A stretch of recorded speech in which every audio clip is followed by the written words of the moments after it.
Assalamu alaikum wa rahmatullahi wa barakatuh, everyone. I am Mohammad, and this is my report for Statistics and Probability class, Chapter 1, Lesson 4, Elements of Probability. So, what is elements of probability?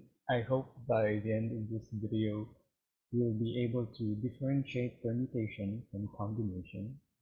You'll also be able to understand the basic probability of concepts, solve problems involving the probability of a simple event, solve problems involving the probabilities of possible events. So, first of all, what is probability? So, to help conceptualize probability, permutation, and combination, I'd like to ask the viewers. So, if you have a red, green, and blue marble, what is the total amount of possible arrangements and outcomes if taken two at a time? What is the difference? How likely are you to get a red and a blue marble if taken randomly?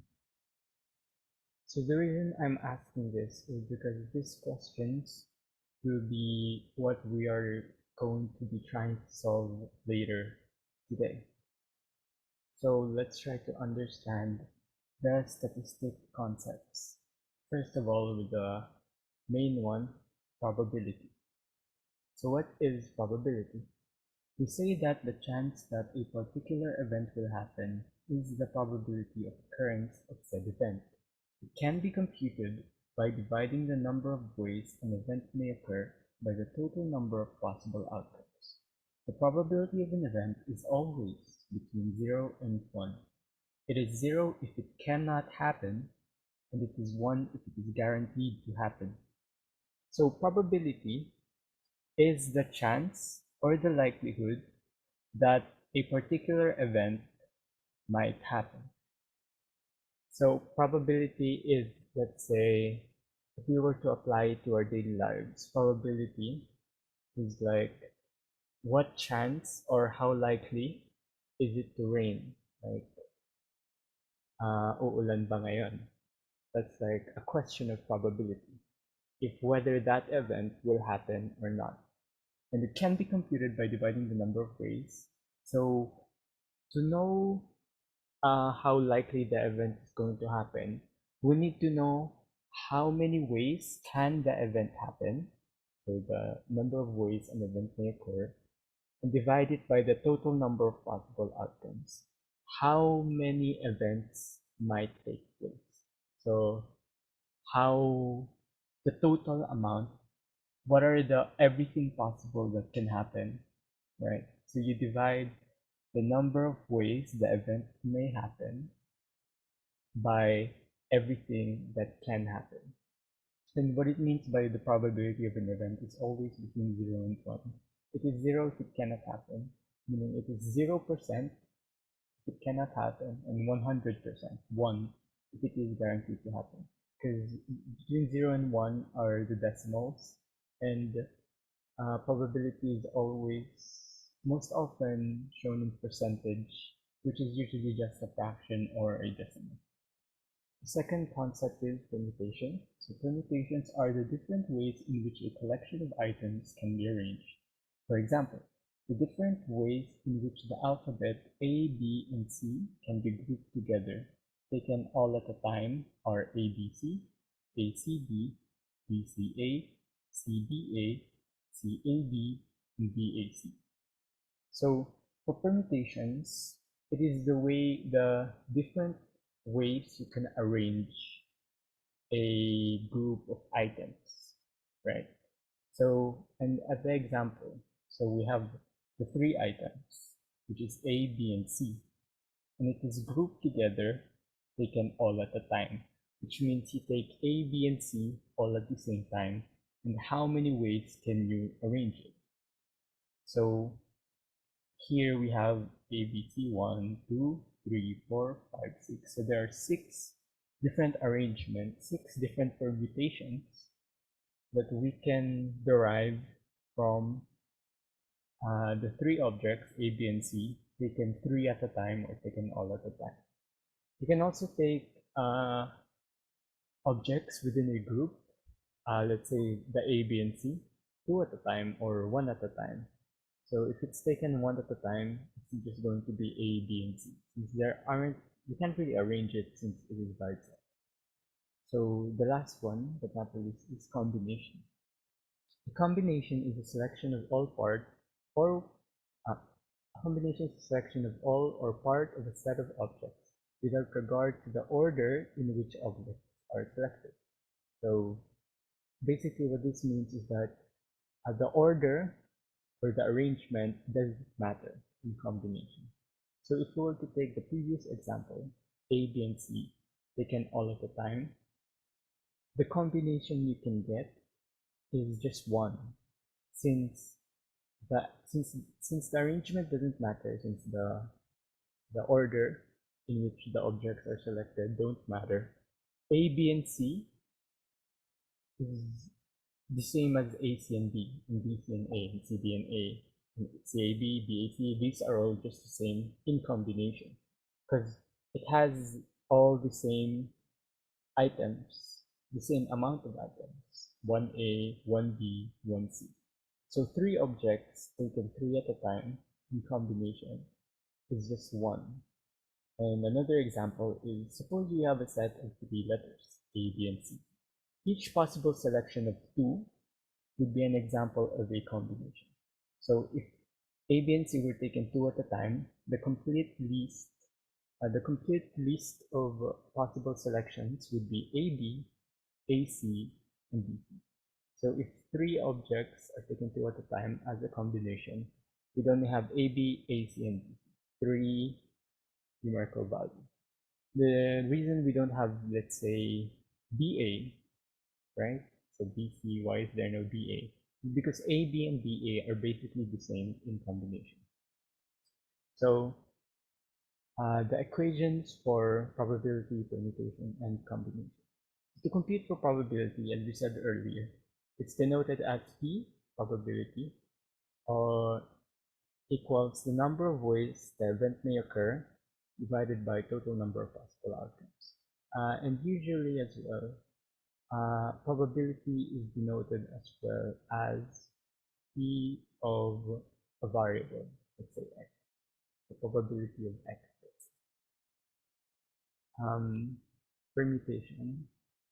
The permutation is permutation of n taken r at a time can be computed manually, let's say, by n factorial all over n minus r all factorial. So n is the total number of items within the E group. So n is the total number of objects. Number of objects.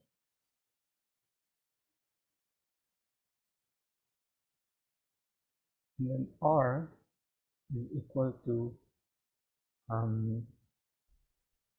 how many objects are taken at a time. So taken at a time.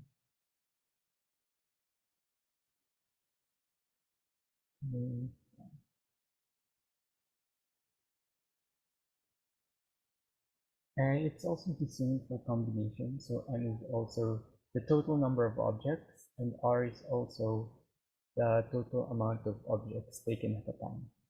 But there is a difference in equation. So for combination, it is equal to n factorial all over r factorial times n minus r factorial. So let's try to solve the problems given earlier at the start of the lesson. So if you have a red, green, and blue marble, what is the total amount of possible arrangements and the outcomes if taken two at a time? So this is so first we can solve for arrangements. Since we know that arrangements, what we mean by that is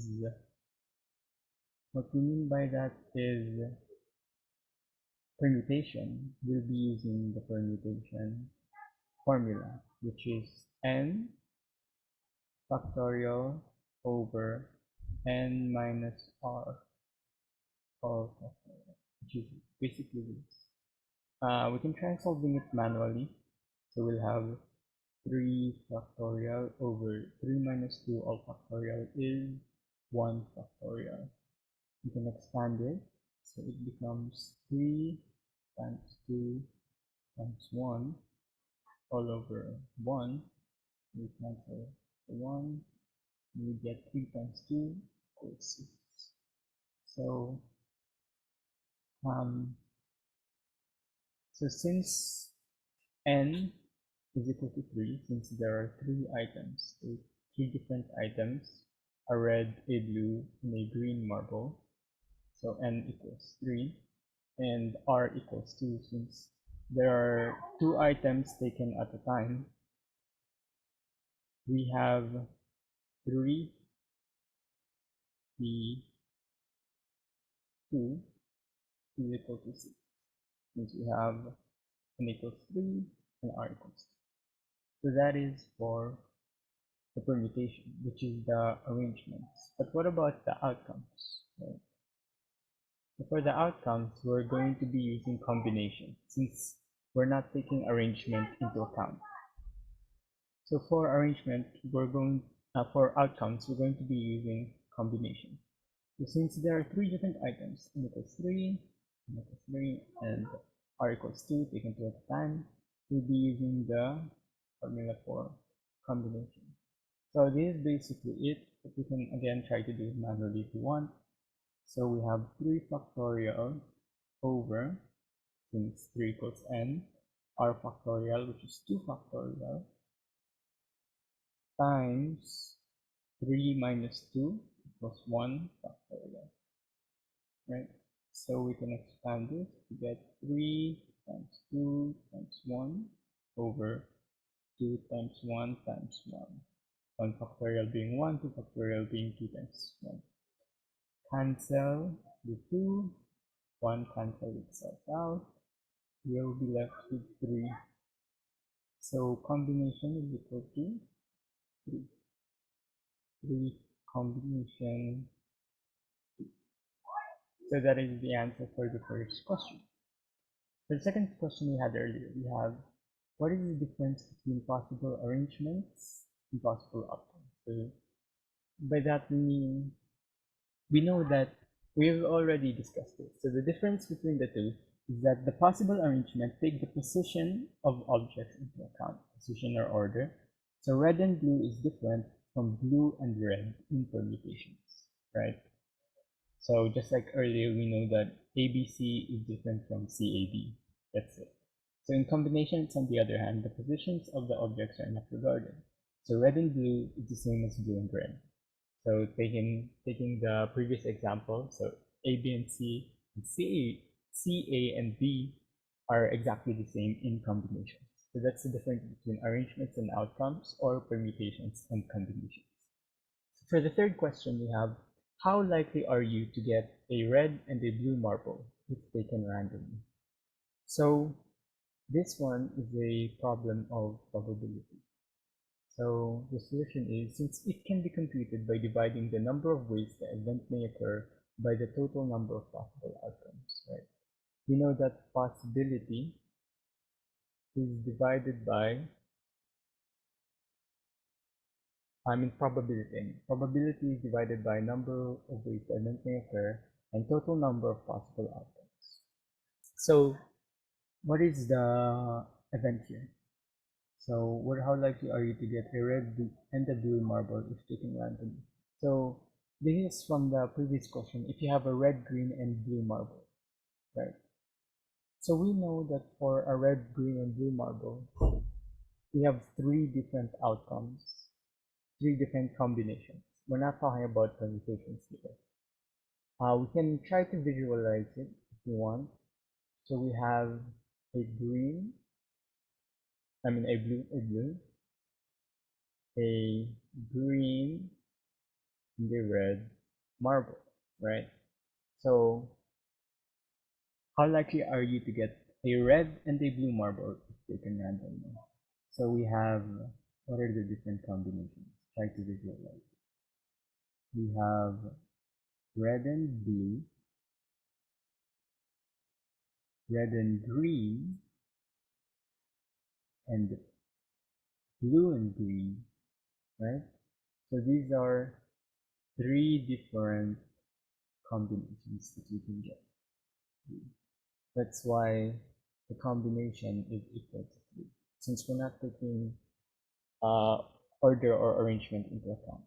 So we have three different total possible outcomes. So that will be our divisor. So our dividend is the number of ways the event may occur. So what is the event we're talking about? Here in the problem, we have to get both a red and a blue. So in our three different outcomes, we have only one out of three.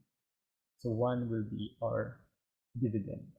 So the probability of it occurring is 1 out of 3 chances, or 33.333%.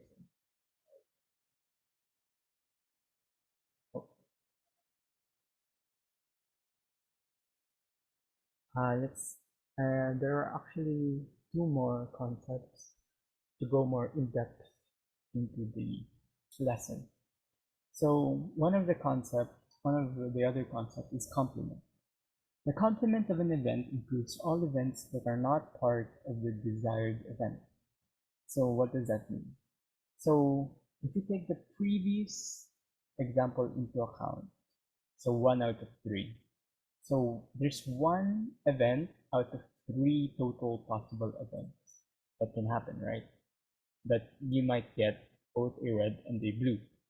So the complement here says that it includes all the events that are not part of the desired event. So instead of a red and blue, what is the complement would be the blue and green and the blue and the green and red, since those are not part of the desired event. So that's what it means to be the complement. So joint probabilities, on the other hand, these are situations involving two or more events. Simple as that. So where regular or simple probabilities involve a single event, joint probabilities involve two or more events. So these are the equations for both. So for the complement, since the complement is what includes all events that are not part of the desired event, we have here, it's denoted as this. So the complement of the probability of A is equal to 1 minus the probability of A. Since probability is always between 0 and 1, this is basically the complement. 1 being 100% chance of happening, and how likely is the probability to happen. So 100 minus 100, because it is 100%, minus whatever percentage of the probability of the event occurring, that is equal to the complement of said event, if you understand. So joint probability of A or joint probability of A or B, this means the probability of A happening or B happening, basically. So for the probability of A or B, it is equal to the probability of A plus the probability of B minus the probability of A and B. For the joint probability of A and B, so the probability of both A and B happening at the same time, it is equal to the probability of A multiplied by the probability of B. So we can try these sample questions. So based on the question number 3, what is the complement? So for question number 3, as a refresher, it is how likely are you to get a red and a blue marble if taken randomly if you have a set of green, red, and blue marbles. So we already know that our likelihood or our probability is 1/3. So for the complement, we can use this equation. So the complement of the probability of A is equal to 1 minus the probability of A. So the solution is, assuming the probability is equal to P of x, so the probability of x. So the probability of the complement of the probability of x is equal to 1 minus probability of x. And since probability of x is what we're notating 1/3 as, it will just become 1 minus 1/3, which is equal to 2/3. So for the complement of question number 3, for the probability given at question number 3, 1/3, the complement is 2/3. For number 5, what is the probability of x and y if probability of x is getting a red and a blue marble, and probability of y is getting a red marble when taking 2 marbles at a time? So this assuming we have it's the same setting as the previous given. So we have a red, a blue, and a green marble. So for red and blue, since we already know that p of x equals 1/3, that getting a red and a blue marble when taking 2 marbles at a time is equal to 1/3, we just have to solve for the probability of y. So the probability of y is getting a red marble. So I said here that probability of y equals 2/3. Why is that? So we can try conceptualizing, try and solve it. So we have a red and blue, red and green and blue. So right, these are the total possible outcomes.